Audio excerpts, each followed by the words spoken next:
They say money talks, and when it comes to money, Mumbai is the financial capital of the country. In the previous episode, we saw how and why many people from across the country came and settled in the city for business and employment purposes in the British era. And even though it is the 21st century, the trend still remains, making Mumbai the epicenter of business operations of all major companies in India. It all started with the textile mills that were built in the area what is called as South Mumbai today. These mills were once an integral part of Mumbai's economy, and the city was fondly called as the Manchester of the East. Most of these mills were located in Girgaon, which literally translates to the mill village. In the first half of the 19th century, India used to export cotton to Britain and in return imported the produced textile. The total value of the imported textile was about 3,50,000 rupees. But by 1860, the cost mounted up to 1 crore and 93 lakh rupees. To counter this cost, mills were started in India, the first being the Bombay Spinning Mill, which was founded in 1854 by Kawasji Nanabhai Dabar. Within the next 2 decades, 12 more mills were set up in the city. The American Civil War proved to be a blessing in disguise for the Indian economy, as the demand for Indian cotton increased as the cotton crops in the United States were affected due to the internal war. This rise in demand was met by the Indian mills, and more mills were set up in the city. It is noteworthy that despite being under the British rule, most of these mills were owned by Indians. By 1923, there were 53 mills in the city, out of which only 13 were owned by the British. However, after the World War II, Japan gave India a strong competition in that sector, and only 53 mills remained in the city by 1953. The city population still relied on these mills for employment purposes. This was the case until 1982, when the Great Bombay Textile Strike took place and most of the city mills shut down immediately following the strike. The few remaining mills also gradually faded out. But as one door closes, many new doors open, and the same was witnessed in the city. Many new industries soon took over the city, creating new and varied employment opportunities for the Mumbaikars.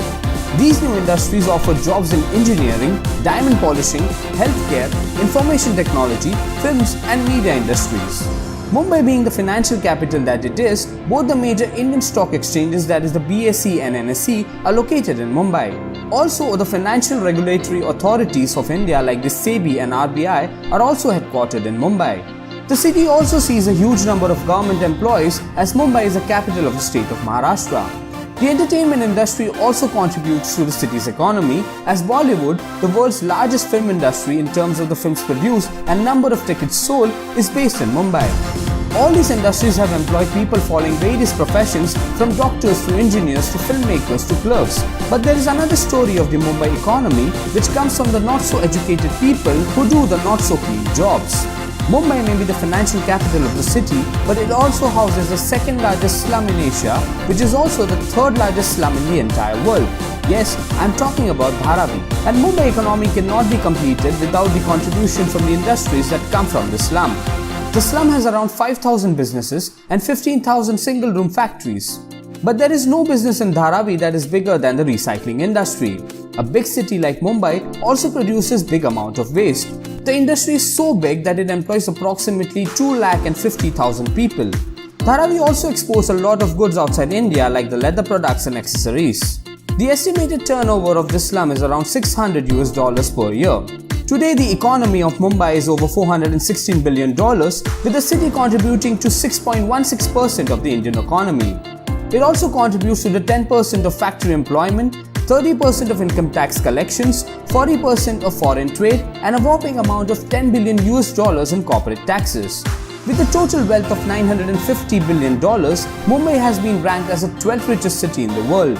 It is a city that is home to 28 billionaires, and also a city that is a home to the dreams of 18 million people.